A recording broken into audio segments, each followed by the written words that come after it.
क्योंकि जितना हमें तनाव दे चुका है, ये तनाव के कारण आज हमारी उम्र भी बढ़ा ली है हम लोग।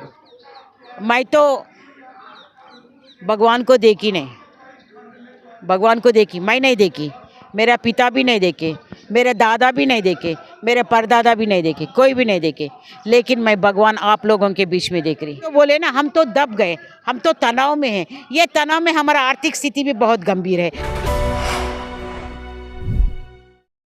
जो आपने निवेश किया है उसके लिए ऐसे ही लड़ाई लड़ना पड़ेगा क्या? अपने ही पैसों के लिए लड़ाई लड़ना पड़ेगा? वो बुढ़ापा जवानी सब कुर्बान करना पड़ेगा, बर्बाद करना पड़ेगा? ये तो बहुत दुख की बात है। मैं पहले आपसे कह चुकी हूँ, जब मैं जवान थी, जब आपको मैं एक बात बोलूँगी, मेरी उम्र क्या है? अगर मेरी उम्र आप बोलेंगे, क्या उम्र हो सकती है मेरी? बोलिए।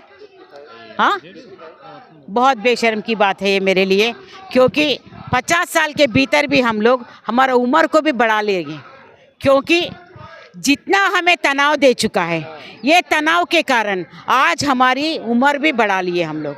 हमारी आर्थिक स्थिति दबा दिए, शारीरिक रूप से हम लोग तबाह हो गए, और क्या है, मानसिक रूप से भी हम लोग कमज़ोर हो गए। और घरेलू में हमारा परिवार है ना, ये मेरे पतिदेव है, उसको बोलती हूँ, जा रे जाके कहीं डूब के मर। मैं बोलती हूँ, कितने बार बोल चुकी हूँ इनको, जा डूब के मर तू। जब हमारे लिए कुछ नहीं कर पाता तो तेरे को जीने का हक भी नहीं है, जा जाके डूब के मर। ऐसे मेरे जैसे बहुत सारे पत्नी, बहुत सारे बच्चे अपने पिता को, अपने परिवार लोगों को बोलते हैं, क्योंकि उनके पास और कोई चारा नहीं है, क्योंकि सब कुछ हम बर्बाद हो गए हैं। लेकिन मैडम, ये आपकी जो संवेदना है, जो आपके आंसू हैं, ये जो निकल रहे हैं, ये स्पष्ट रूप से ये कह रहा है कि कितनी पीड़ा, कितनी वेदना आपके अंदर में आ रही है। तो इसका जवाब क्या होगा? क्या आपके अंदर वो अधिकार है जो अधिकार सबको मिला है कि क्यों ना आप सत्ता परिवर्तन करें और सत्ता से सवाल करें? एक बात है भाई, मैं तो भगवान को देखी नहीं, भगवान को देखी मैं नहीं देखी, मेरा पिता भी नहीं देखे, मेरे दादा भी नहीं देखे, मेरे परदादा भी नहीं देखे, कोई भी नहीं देखे, लेकिन मैं भगवान आप लोगों के बीच में देख रही।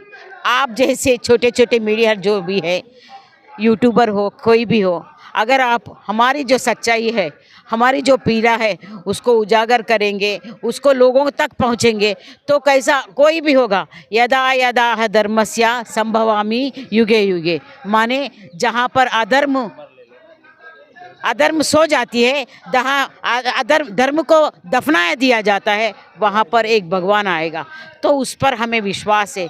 मैं तो भगवान को नहीं तो मानती नहीं, मैं तो पहले ही बोली हूँ, हमारा भगवान तो हमारे लिए जो अच्छा काम करेगा वही हमारा भगवान है, हमारे लिए कोई सहायता करेगा। देखो, हम तो गिर गए भाई, खाली उंगली से पकड़ के हमें उठाने की कोशिश करो, और हमें कुछ भी नहीं चाहिए, उंगली से उठा दो, हम उठेंगे, हमारे बलबूत पे लड़ने की प्रयास करेंगे। लेकिन हम सोचते हैं ना, जो गलत कर रहे ना, गलत कर रहे लोग, जो भी गलत कर रहे, उसका तो कभी ना कभी अंत होगा।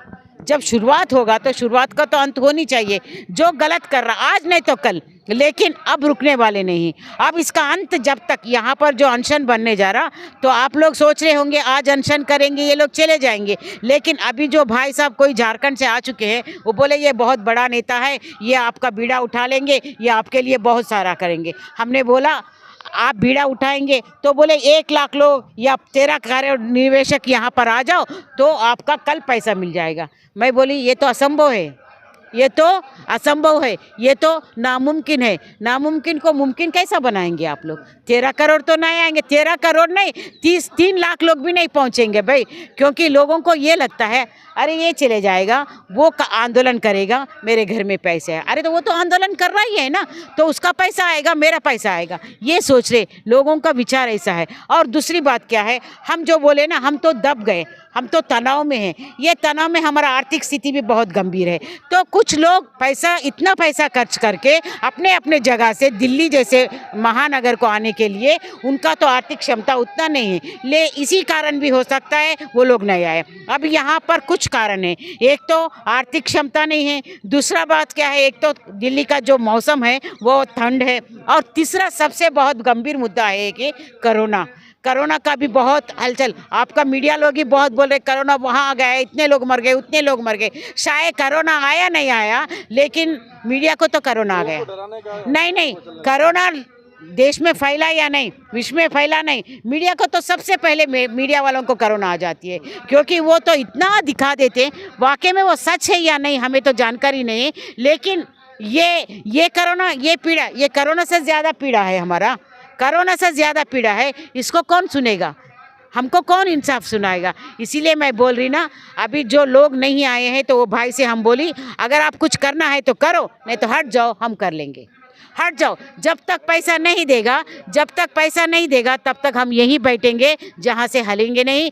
कल जो हमारी रणनीति बनने वाला है, कल आप देखेंगे, क्योंकि हम लोग एक गेम खेलने जा रहे, वो गेम में हमारी रणनीति क्या है आप कल देखेंगे। अब तो हम बताएंगे नहीं, क्योंकि जो खाने से पहले उसका स्वाद कैसा है बताना भी उचित नहीं होगा ना। आपको तो हम थाली में परोस रहे, खाओ और मज़ा कैसा है, टेस्ट कैसा है, आप ही बताओ। तो चलिए, इसी उम्मीद के साथ कि तमाम निवेशकों को उनका हक और अधिकार का जो पैसा है वो उनको पाई का हिसाब मिल पाए, क्योंकि अब चूँकि इन्होंने यूट्यूब और सोशल मीडिया का भी जिक्र किया, तमाम गोदी मीडियाओं का भी जिक्र किया, लेकिन अब ऐसा कुछ आदेश भी आ रहा है सरकार की तरफ से कि कहीं ना कहीं हमारी भी आवाज़ दबाने की कोशिश हो रही है, और इस कोशिश में कितनी कामयाबी मिल पाती है वो आने वाला समय बताएगा। फिलहाल अभी हम जंतर मंतर से आपको यहाँ की सच्चाई और यहाँ की रूबरू आप तक पहुँचाए। आपका बहुत बहुत शुक्रिया।